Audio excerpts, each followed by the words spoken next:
다들 일주일 잘 보내셨습니까? 예. 어제 비도 오고 오늘은 그래도 날이 겠네요, 그죠? 날이 개서 아주 약간 날씨가 조금 쌀쌀해진 것 같아요.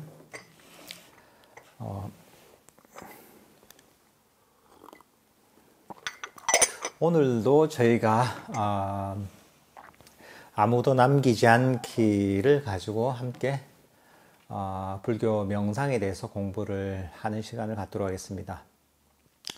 지금 저희가 사념처에 대해서 공부를 하고 있습니다. 그죠? 사념처 수행에 대해서 공부를 하고 있는데, 저번 주에 사념처가 신수, 신법이죠. 그죠? 몸과 느낌과 마음. 네 번째가 바로 법입니다. 담마라고 합니다. 이 법에 대한 마음 챙김, 법념처에 관해서 저희가 배울 차례입니다. 저희가 사념처 수행하면 어떻게 보면 조금 이해하기 힘들 수도 있습니다. 이게 도대체 정확하게 파악이 안 되는 경우가 있습니다. 그렇지만 이 사념처의 목적을 이해하고 나면 이 본질이 좀 더 쉽게 파악이 됩니다. 결국은 이런 모든 가르침의 목적이 결국은 탐진치를 버리는 것, 우리의 번뇌를 버리기 위해서 존재하는 것이잖아요. 사념처도 마찬가지입니다. 신수신법, 몸에 대한 마음 챙김이나 느낌에 대한 마음 챙김이나 마음에 대한 마음 챙김이나 또는 법에 대한 마음 챙김도 모두 우리에게 있는 탐진치를 버리기 위한 이제 나름의 접근 방식입니다. 그렇게 이해하면 좀 더 우리가 명상을 할 때 명상을 하는 측면에서 사념처를 좀 더 쉽게 이해할 수가 있습니다. 제일 마지막 법념처가 나오죠. 마찬가지로 이 법념처라고 할 때 여기서 경전에 나오는 법념처는 여러 가지가 있습니다. 5가지 장애도 있고 칠각지도 있고 오온도 있고 육초도 있고 사성제도 있습니다. 그러니까 사실 불교의 어떤 이론의 아주 핵심적인 것들은 뭐 다 들어가 있다고 해도 과언이 아닙니다. 근데 여기도 나와 있지만 이 요즘 초기 불교를 연구하는 데 있어서 요즘은 이 빨리어로 된 경전, 니까야 이것만 가지고 보통 연구를 하지 않습니다. 요즘은 비교 연구를 하는데 비교의 대상이 뭐냐 하면 우리가 암경이라고 하는 경전이 있죠. 이제 그거에 원래 원전이 있습니다. 산스크리트어로 된 버머라고 하죠. 버머 원전이 있습니다. 그걸 아가마라고 합니다. 아가마가 뭐냐 하면 뭐 전승 이런 의미인데, 아가마가 그냥 음력이 되면서 그게 암이 됐거든요.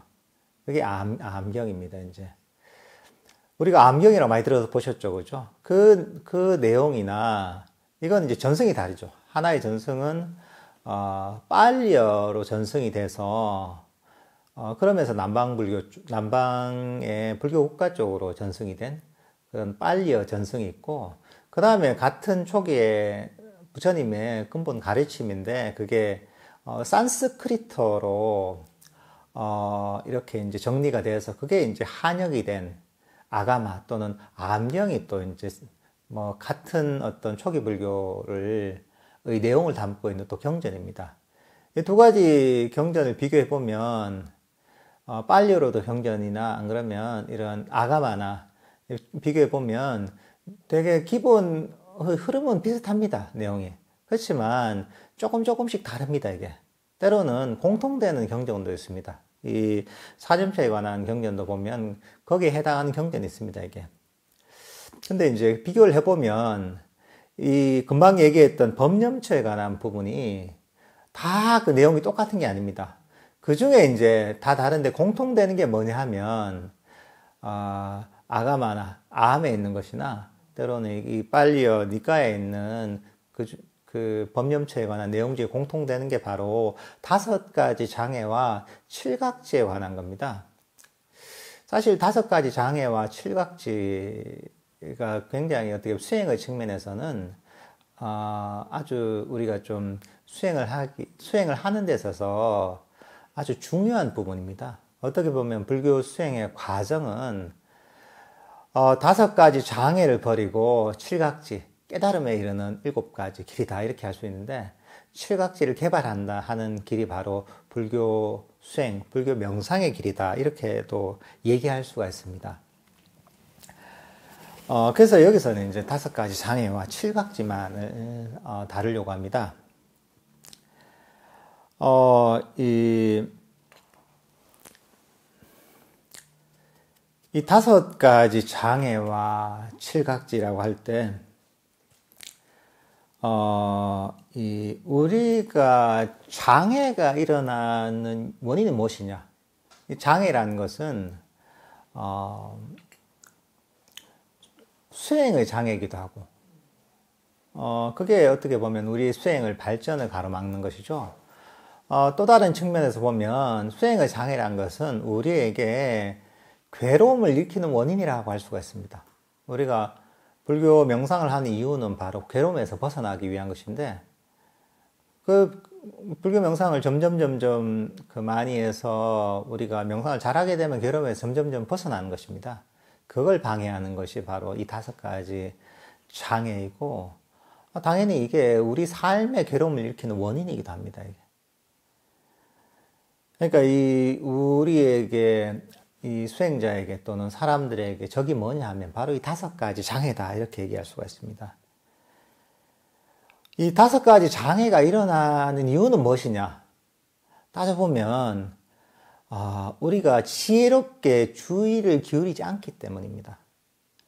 우리가 이제 지혜롭게 주의를 기울인다 할 때 그걸 빨리어로 요니소 마나시카라라고 합니다. 열의자기. 그러니까 법에 맞게 말까 이제 마음을 쓰는 것, 이런 의미거든요. 그러니까 이제 이 지혜롭게 마음을 써야 됩니다. 주의력을 둬야 됩니다. 예를 들면 우리가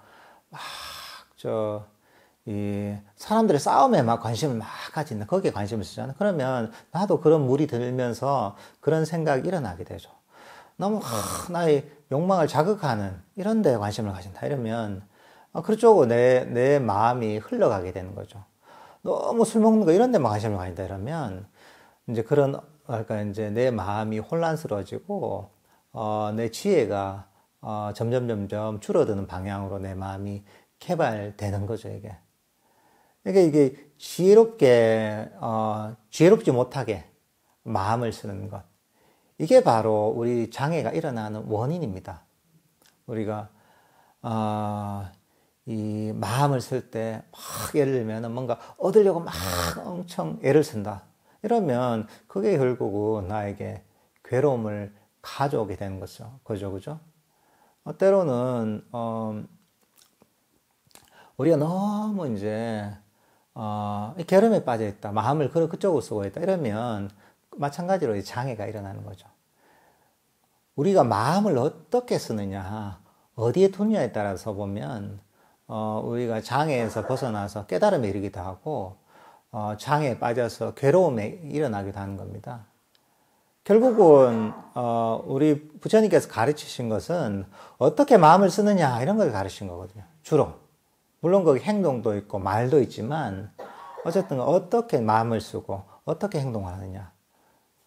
결국은 행동이라는 것도 마음에서 나오기 때문에 어떻게 마음을 쓰느냐를 가르치신 겁니다. 그러니까 이제 제대로, 그러니까 이제 지혜롭게 마음을 쓴다는 것. 빨리어로 요니소 마나시카를 한다는 것은 이 장애에서 벗어나도록, 또는 뭐 예를 들면은 8정도에 맞도록, 또는 부처님의 칠각지를 개발하도록 이렇게 마음을 쓰는 것이다. 이렇게 얘기해도 틀리지 않은 거죠, 이게. 이제 그렇게 이제 지혜롭게 마음을 쓰는 그 원인들이 계속 모여서 우리가 괴로움에서 벗어나서 궁극적으로 깨달음에 이를 수도 있는 것이고, 지혜롭지 못하게 마음을 쓰기 때문에 우리가 그게 쌓이고 쌓여서 괴로움이 점점 커지는 겁니다, 이게.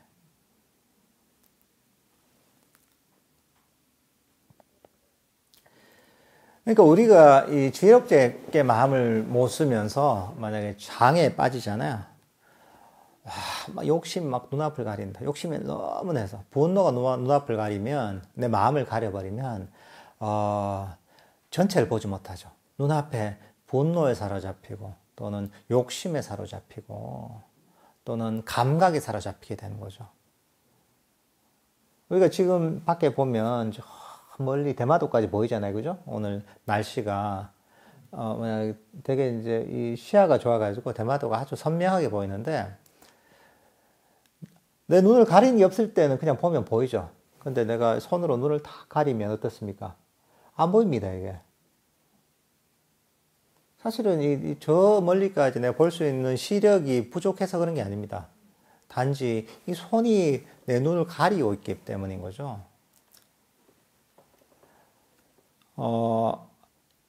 이 마찬가지로 이런 법에 대한 바른 이해가 없어서 지혜롭게 마음을 쓰지 못하기 때문에 그런 우리의 욕망이나 분노나 어리석음에 사실은 빠져서 우리가 이 전체적인 있는 그대로의 모습을 보지 못하는 거죠, 이게. 그러니까 우리가 부정적인데 마음을 기울이는 거 똑같습니다. 그것도 이 지혜롭지 못하게 마음을 쓰는 거죠. 세상에는 다양한 좋은 것들도 있고 나쁜 것들도 있고 세상 모든 것에는 좋은 점도 있고 나쁜 점도 있지만 우리가 지혜가 없다면 그러면 안 좋은 것만 찾아가는 그런 어떤 거기에만 관심을 기울이는 그런 마음의 습관이 있게 되거든요. 그러다 보면 그게 이 부정적인 걸 계속 보다 보면 내 마음도 부정적이 되고 화도 나고 그러니까 이제 이 세상에 대한 부정적인 생각도 생기고 그게 결국은 나에게 괴로움으로 다가오는 겁니다, 이게. 아름다운 어떤 문제가 없는 부분을 보기보다는 항상 이 뭔가 흠이 있는 부분을 찾으려고 하는 거죠, 이게. 그러다 보면 그게 내 눈앞을 가려버리는 거죠.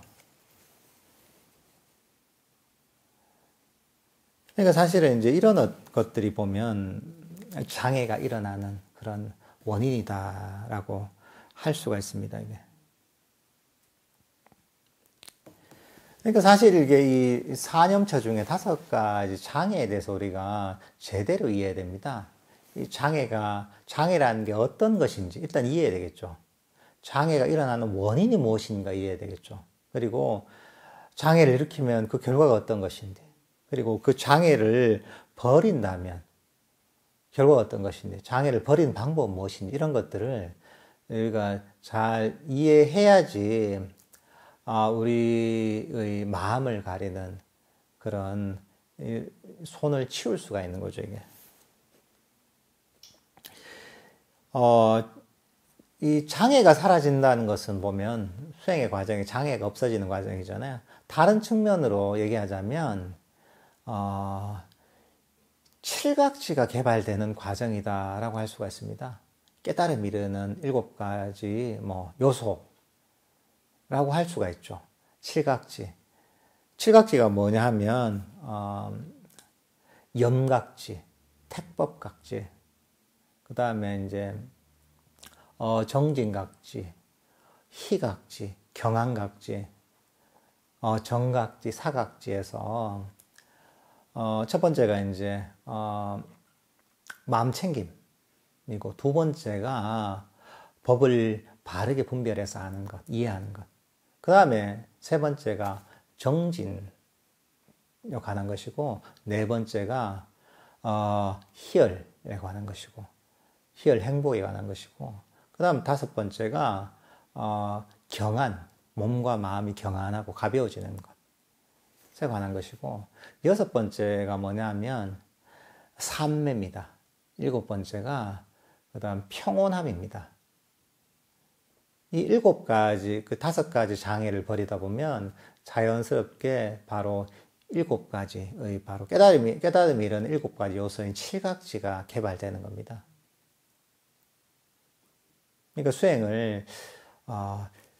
수행이 무엇이냐, 불교 수행이 무엇이냐 할 때 5가지 장애를 버리고 실각지를 개발하는 것이다 해도 이것도 아주 정확한 얘기입니다.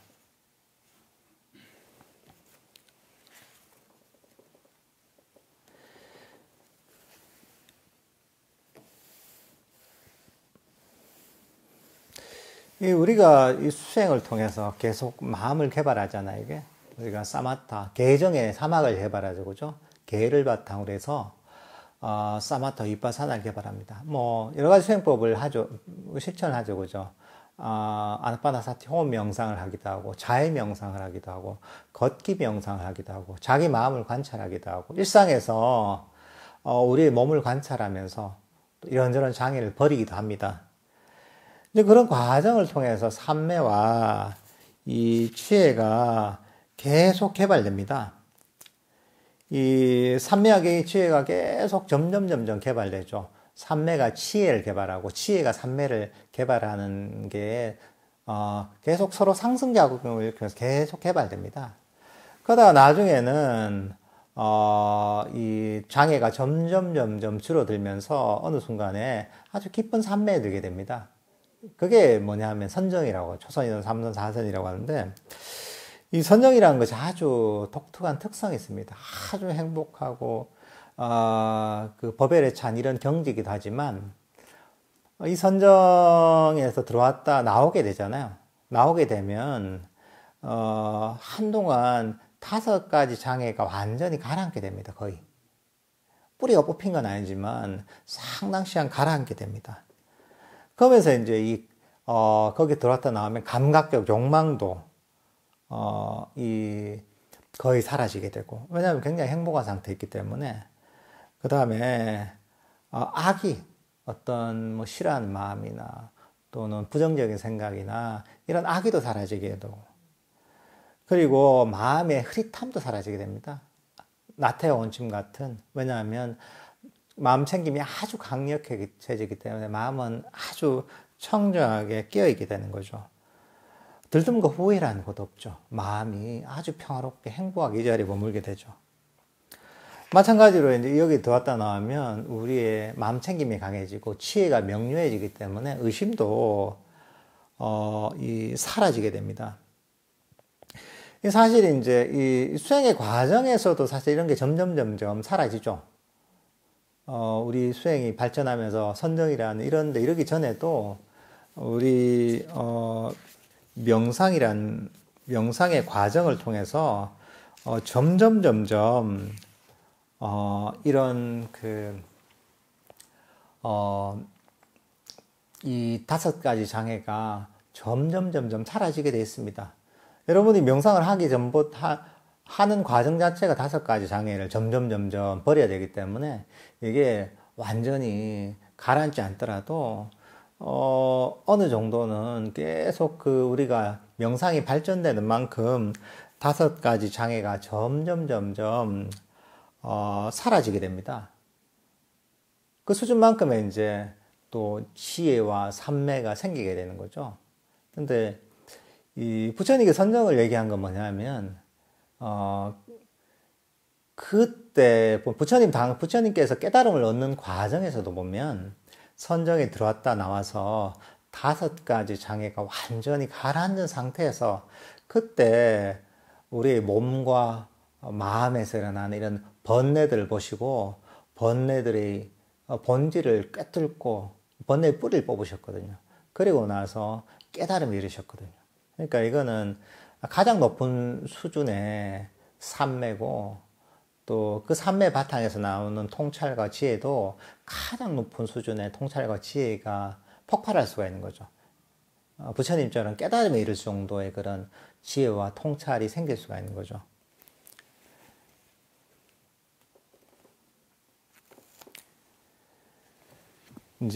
그렇지만 이 과정에서도 우리가 5가지 장애가 점점 사라지는 만큼 그만큼 해당하는 지혜와 삼매, 통찰이 우리가 생기게 되어 있습니다.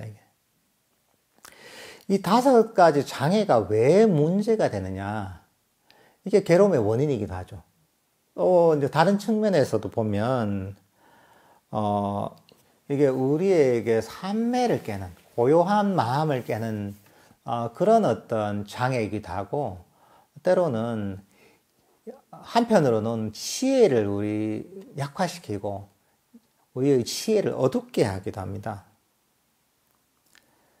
사실 우리가 여러 가지 몸과 마음에 집착하는 것, 생각에 집착하는 것, 감정에 집착하는 것, 나에 집착하는 것, 다 이유가 뭐냐 하면 이것을 있는 그대로 보지 못하기 때문입니다.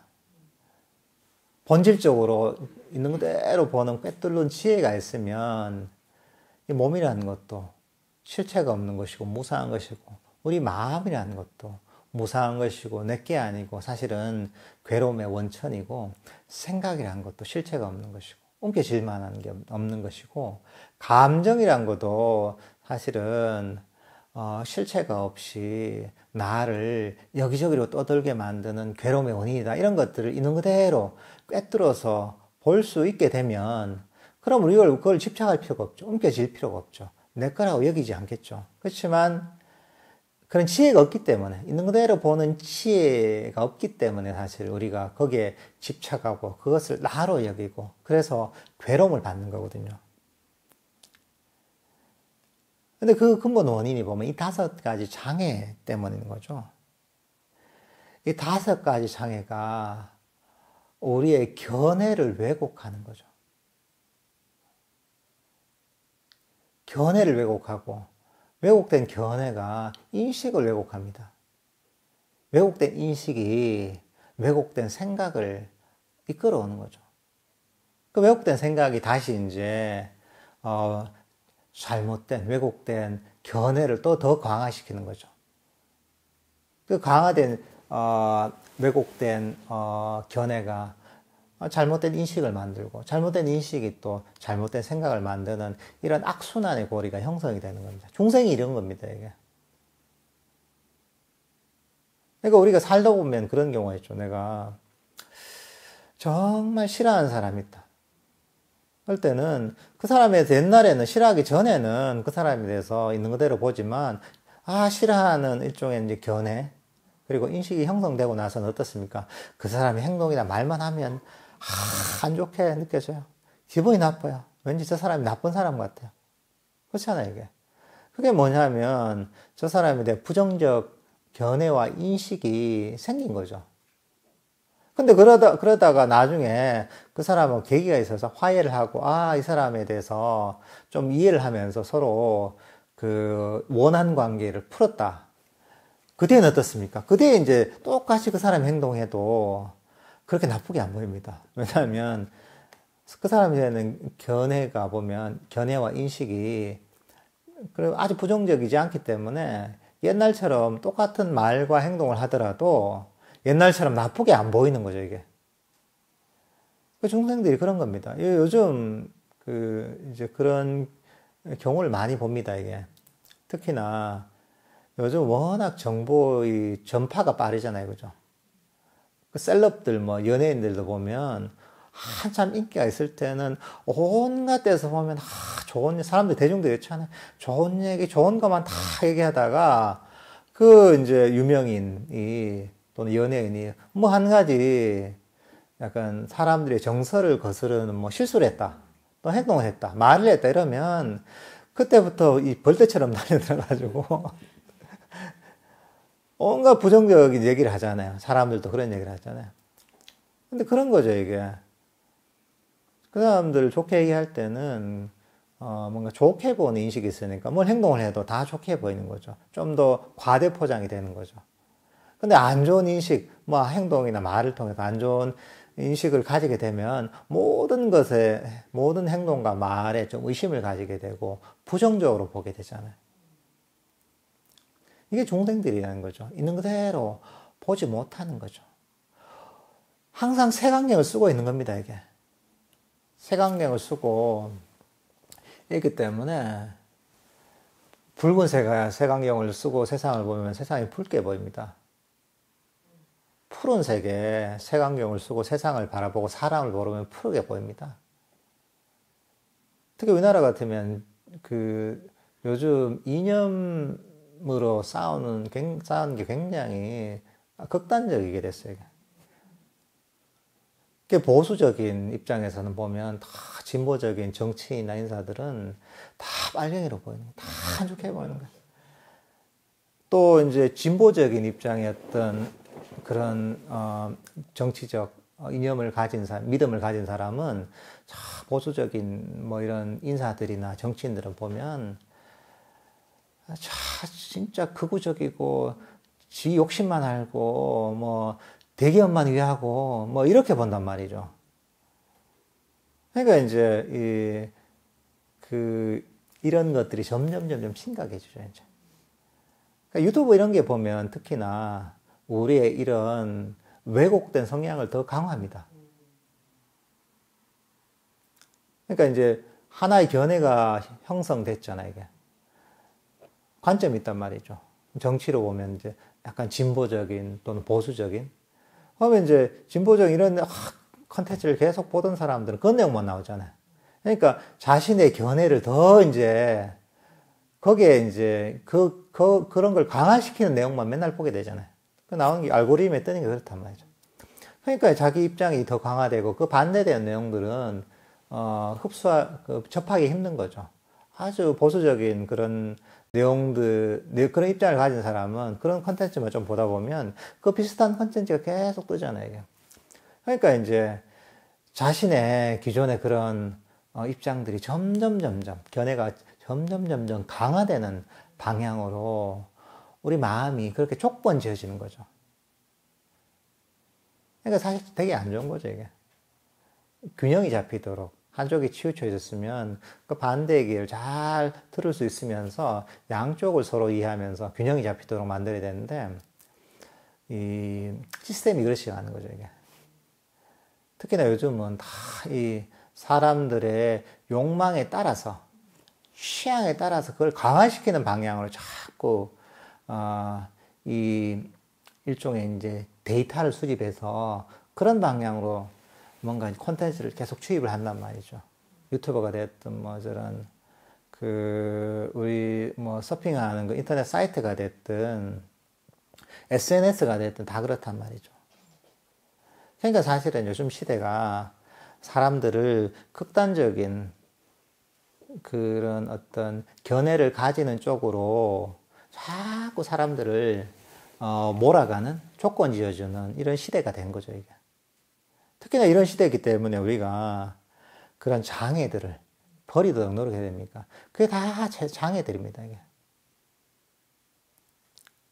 근데 이제 5가지 장애, 5장애가 바로 이런 우리의 어떤 견해를 왜곡하는, 필터링하는 안경과 같은 거죠, 이게. 근데 이제 이것들 우리가 5가지 장애를 점점 버리면서 이 안경을 벗어내고 있는 그대로 이 실상을 볼 수가 있는 거죠. 있는 그대로 보게 되면서 결국 뭐냐, 나의 집착을 또는 나의 고정관념을 스스로 집착해서 괴로워했던 그런 마음을 버릴 수 있게 만드는 거죠, 이게.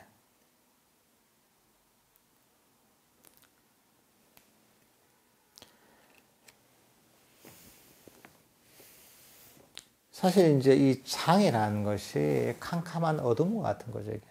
우리를 있는 그대로 보지 못하는 거죠. 어두우면 제대로 안 보이잖아요, 그죠?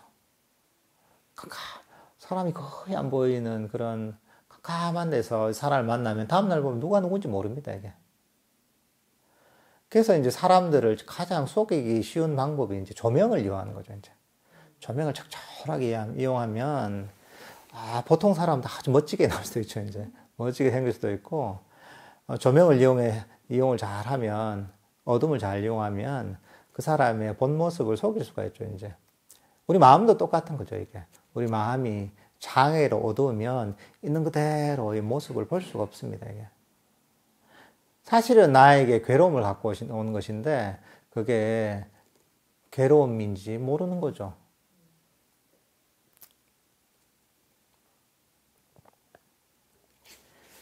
이런 장애들 때문에 사실은 우리는 우리의 생각을 또는 우리의 감정을 신뢰할 수가 없는 겁니다. 이게. 왜냐하면 다 장애로 왜곡된 생각이나 장애로 왜곡된 감정들이기 때문이죠. 우리가 경험하는 모든 감각도 마찬가지입니다. 장애가 있을 때는 이런 감각조차도 거기에 순수한 감각이 아니라 거기에는 벌써 장애가 벌써 붙어 있는 겁니다. 이게 우리의 어떤 집착들이 붙어 있는 겁니다. 이게. 그래서 어떻게 보면 중생이 괴로움을 겪는 근본 원인 12연계를 얘기할 때 첫 번째 얘기하는 게 무명입니다. 이게 아위자라고 합니다. 밟지 못하다는 거죠. 있는 그대로 보는 시혜가 사실 없다는 겁니다. 이게. 그래서 부처님께서 그런 얘기를 하십니다. 중생들이 즐거움이라고 하는 것을 성자들은 괴로움이라고 하고 성자들이 즐거움이라고 하는 것을 중생들은 괴로움이라고 한다. 이렇게 얘기합니다. 중생들이 보는 이 시각과 그리고 성자가 보는 그런 안목이 완전히 다른 거죠. 이게. 중생들은 5가지 장애 때문에 눈이 어두운 상태인 것이고 성자는 눈이 이제 밝은 것이죠. 5가지 장애가 사라져서 아주 있는 그대로의 모습들을 볼 수가 있는 거죠. 이게.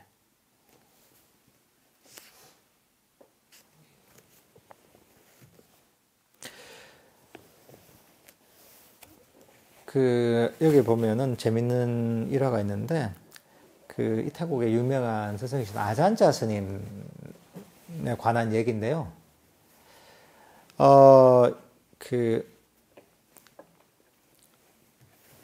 어느 이제 포사일 날, 이제 그날은 보면 스님들이, 보름에 한 번씩 계를 암송하고, 그리고 그런 행사를 한 다음에 신도들한테 법문을 하는 날이었나 봐요. 그래서 이제 신도들이 이제 그날 이제 절에 많이 오죠. 아잔사 스님 절에. 근데 그날 비가 많이 왔나 봐요. 비가 많이 왔는데 한 신도가 그 차를 몰고 온 거예요. 막 진흙탕길을 차를 막 몰고 오다가 이제 절에서 거의 다 와가지고 한 150m 정도 앞에서 진흙탕에 빠져버린 거예요. 타이어가. 근데 비가 확 내리잖아요.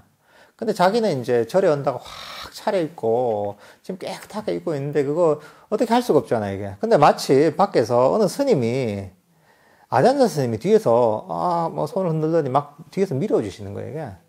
해가지고 비가 너무 내리니까 본인이 내리지 못하고 감사하다. 큰 스님이 이렇게 차를 밀어주시다니 하면서 그래서 이제 그 진흙탕에서 빠져나온 거예요, 이게. 근데 이제 그 스님이 완전히 비에 젖고 흙탕물 때문에 옷도 다 이제 버리고 뭐 이랬었겠죠. 근데 이제 차를 딱 바로 주차하고 바로 이제 법당으로 들어가니까 아잔차 스님이 다 깨끗한 옷에 그러고 나서 이제 딱 앉아서 법문을 하고 계신 거예요. 야, 그래서 너무 감동했죠. 야, 스님은 신통력이 있구나. 신족통을 쓰시는구나. 너무 감동한 거예요, 이게. 그래가지고 동네방도 소문을 다 내고 다닌 거죠, 이게. 그래서 그 얘기가 굉장히 유명해졌어요, 이게. 야, 아잔사 스님은 신족통 이런 거거든요. 몸을 여기 있다 저쪽으로 그냥 바로 그냥 이동하고, 공간을 이동하고, 벽을 뚫고 막 땅으로 꺼지고 막 하늘로 날고 이런 게 신족통인데, 아잔사 스님 신족통이 있다 이렇게 소문이 난 거예요, 이게. 그래서 지금도 대부분 사람들도 이제 그렇게 다 믿은 거죠. 그 멀리까지 유명한 이 아잔자 스님의 그 신통력으로 대단하신 분이다 이렇게 소문이 났죠, 이제. 근데 나중에 알고 보니까 이분이 아잔자 스님이 아니라 아잔자 스님하고 좀 닮은 분인 거예요. 근데 이제 이분이 이제 아잔자 스님의 조카 되는 스님이었나 먼 친척이 됐나 봐요. 그래가지고 생김새가 좀 닮았던 거예요. 근데 비가 오고 하니까 이제 그냥 형태만 보이니까 비슷하게 보이잖아요. 그렇게 착각을 한 거죠, 이제. 그러니까 이제 이것도 마찬가지 아잔차 스님에 대한 존경심. 저분은 뭐든지 가능하고 이런 어떤 그런 일종의 이제 견해를 갖고 있는 거잖아요. 그러니까 뭐가 한 가지 사건이 터지니까 그쪽으로 다 해석을 하는 거죠, 이제. 다 해석을 해서, 아전조 스님은 신족통이 대단한 분이다. 이렇게 소문이 난 거죠, 이게. 우리가 사실 그런 겁니다, 이제. 그런, 중생이라는 것 자체가 보면, 기본적으로 자기가 믿는 견해에 따라 세상을 바라보는 겁니다. 사람을 바라보게 되는 겁니다. 우리 전통적으로 그런 얘기 합니다. 마음은 허공에다가 사실은 색칠을 하는 것 같다. 실체가 없지만 자기가 색칠해서 색안경을 쓰고 세상을 새로운 뭔가를 만들어버리는 거죠. 그것이 뭔가 실체가 없는 거죠, 이게. 스스로의 견해에 의해서 사실은 나름대로 왜곡을 해서 그걸 만들어버리는 거죠.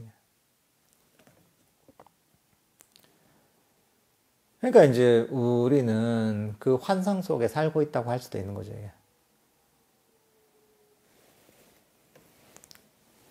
그 환상 속에 살고 있으면서 이제 그 환상이 그대로 머물러 있지 않기 때문에 거기에 따라 마음이 여기저기로 휘둘리는 거죠, 이게.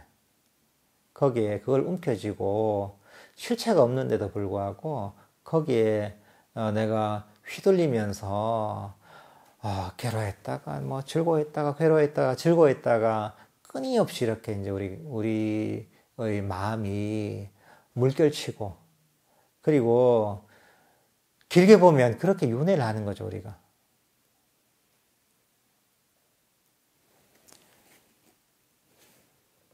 근데 이제 이게 보면 굉장히 괴로운 과정이라는 거죠.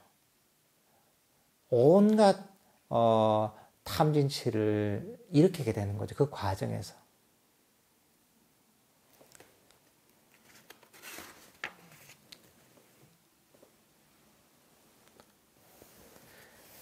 이 장이라는 게 그런 겁니다. 있는 그대로 보지 못하기 때문에 내 견해에 따라 세상의 모든 것을 끼워 맞추게 됩니다. 이게. 여러분들도 뭐 그런 경우 많잖아요. 그죠?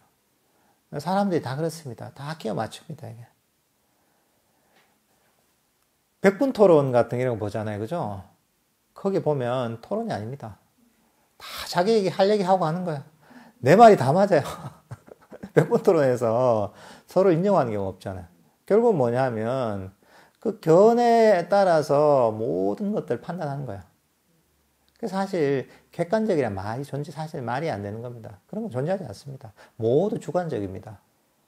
자신의 견해에 따라서 세상을 바라보고 사람들을 이해하는 거죠.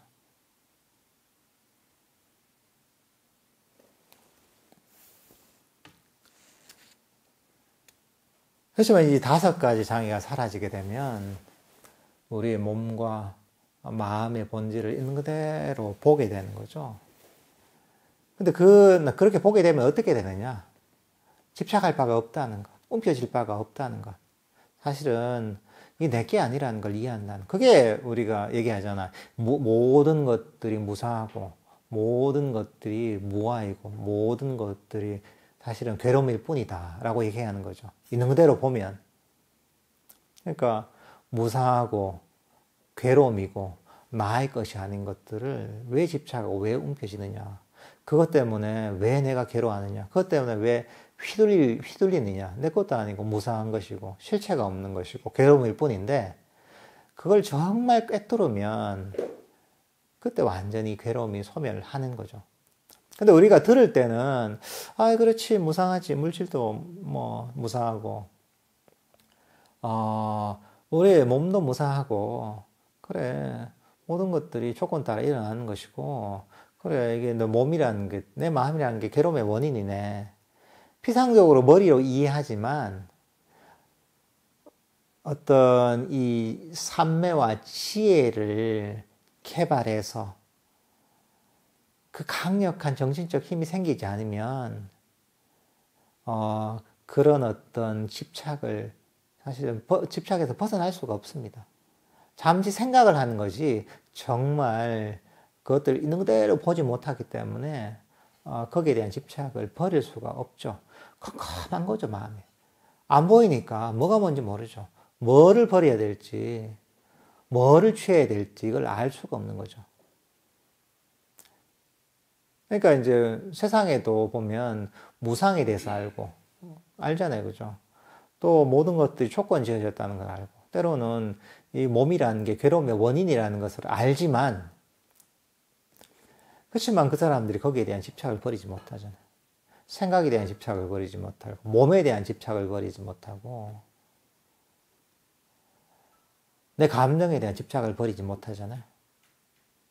근데 그게 이제 사실은 장애 때문에 마음이 어두워서, 마음이 강력하지 못해서 그것을 완전히 꿰뚫어서 그것을 버릴 수가 없기 때문인 거죠, 이게.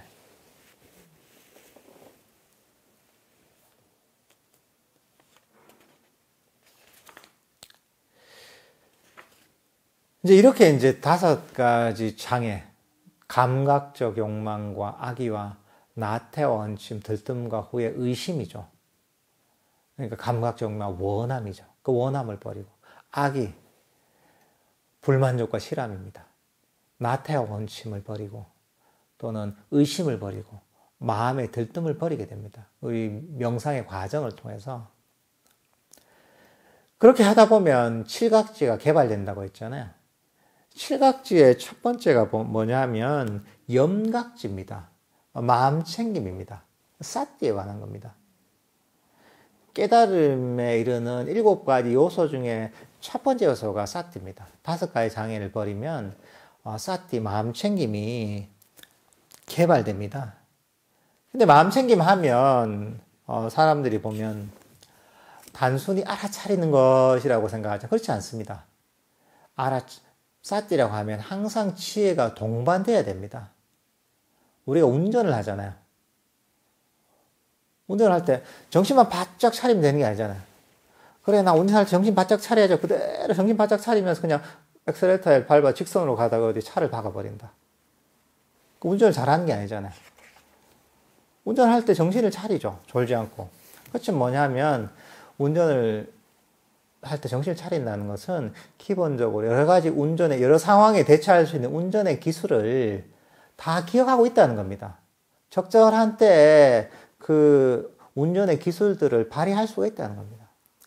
그리고 운전해 가는 목적지가 어딘지, 그 경로가 어딘지를 알고 있어야 되는 겁니다. 그게 이제 운전을 정신 차리고 제대로 하는 거잖아요. 마찬가지입니다. 마음챙김이라는 것이 단순히 알아차린 걸 얘기하는 게 아닙니다. 우리가 손이 이렇게 움직이는 걸 알아차린다. 발이 땅에 닿았다가 떨어지는 그 느낌을 알아차린다. 단순히 이걸 얘기하는 게 아닙니다. 마음챙김이라는 것은 지혜가 동반되는 겁니다. 지혜가 무엇이냐? 법에 대한 바른 이해죠. 어떤 것이 선법이고 어떤 것이 불선법이고, 선법을 버리고 불선법을 개발하는 것. 아까 5가지 장애를 얘기했잖아요. 5가지 장애가 어떤 것이고 이게 일어났을 때 버릴 줄 아는 것. 8정도라면 8정도의 그런 요소들을 이해하고 적절하게 실천할 수 있는 것. 선법을 개발하고 불선법을 구체적인 상황에서 버릴 수 있는 그 기억들, 법에 대한 이해들을 사실은 갖고 있어야 되는 겁니다. 이게. 그래서 사실 이 마음챙김, 사띠라는 것이 그 어원적으로 따져보면 기억이라는 뜻이 있는 겁니다. 법을 기억하고 있는 거죠, 이게. 기억하면서 기억한 대로 실천을 하는 거죠, 이게.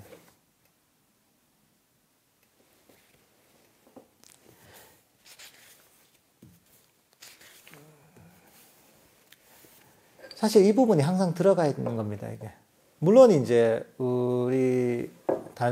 우리가 법에 대한 이해와 더불어서 마음이 깨어있는 것, 점점점 마음이 예리해지고 강력해지는 것도 어떻게 보면 사띠의 한 부분입니다. 법을 이해하고 그대로 실천하면 사실은 사띠가 강해집니다. 마음이 여기저기로 이런저런 이 번뇌들로, 장애들 때문에 마음이 잠시도 머물지 못하고 여기저기로 다니면서, 그러면서 이 마음이 피곤해진 상태에서는 마음이 깨어있지 못합니다. 마음이 밝지 못합니다. 근데 이런저런 생각이나 감정이나 집착들을 따라가지 않고 마음이 이 자리에 가만히 멈추고 휴식하다 보면 정신적 에너지가 강력해집니다. 마음이 깨어나는 겁니다. 마음이 밝아지는 겁니다. 이런 측면이 어떻게 보면 또 사띠한 측면입니다. 마음 챙김, 알아차림이 강력해지고 마음이 더 예리해지고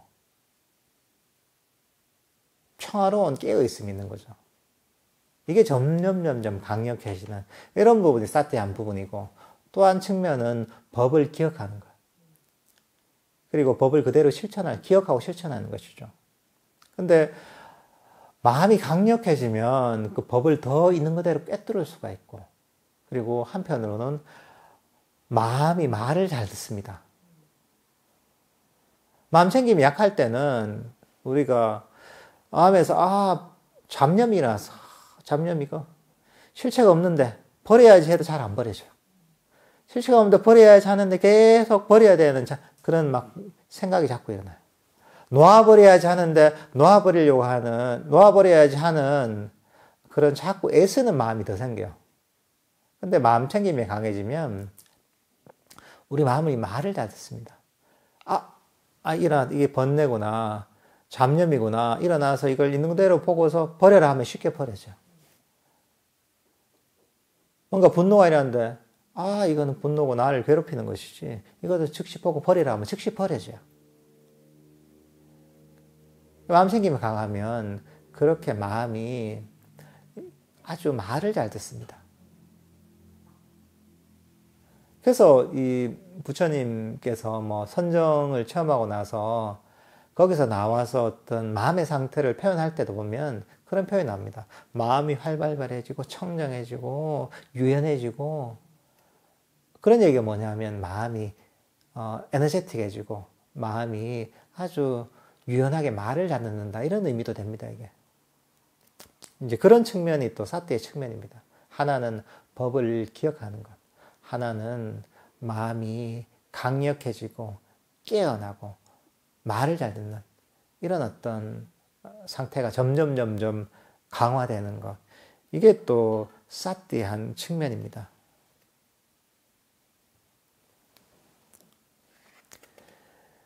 이제 이런 사띠, 마음 챙김 자체는 수준이 다 다릅니다. 우리가 어떤 경우에는 마음 챙김이다 하면 단순한 하나의 상태라고 생각합니다. 그렇지 않습니다. 이거는 그 수준이 천차만별입니다. 명상을 해서 마음이 개발되면 개발될수록 사띠, 마음 챙김은 점점 강력해지는 겁니다, 이게. 단순히 하나를 가지고 하나의 상태를 얘기하는 게 아닙니다. 때로는 아주 약한 마음 챙김이 있는 경우도 있고, 중간 정도의 마음 챙김이 있는 것도 있고, 아주 강력한 마음 챙김도 있고, 아주 강력한 걸 넘어서서 초강력의 어떤 마음 챙김도 존재하는 거죠. 그러니까 이것들은 단순히 하나의 상태를 얘기하는 게 아니라 점점 수행이 발전함에 따라서 점점 더 개발되는 겁니다, 이게.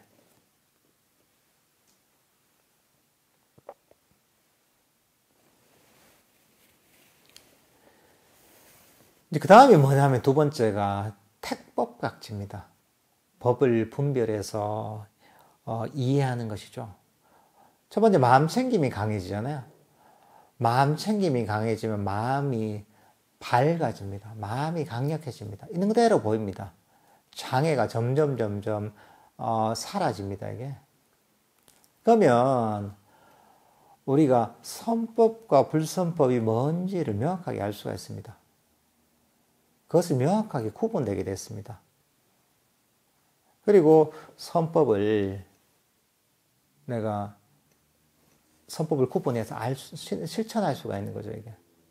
근데 마음이 어둡고 강력하지 못하면 모호합니다, 이게. 무엇이 선법인지, 무엇이 불선법인지 정확하게 알 수가 없습니다.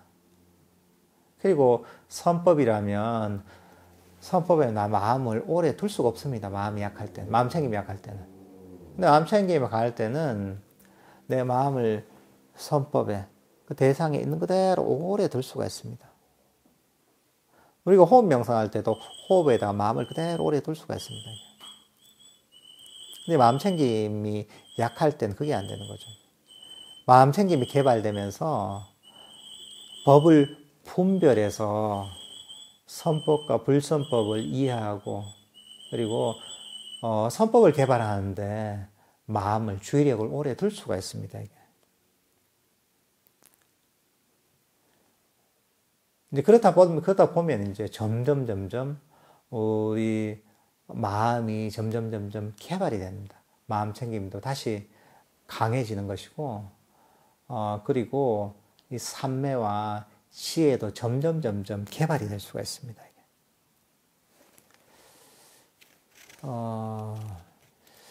제가 이제 칠각지를 하다가 이제 지금 두 번째 염각지와 택법각지를 다뤘는데요. 오늘은 시간이 벌써 이제 한 3시 정도 됐으니까 오늘은 요 정도까지 하고 다음 시간에 또 정진각지부터 해서 나머지 칠각지를 다뤄보도록 하겠습니다.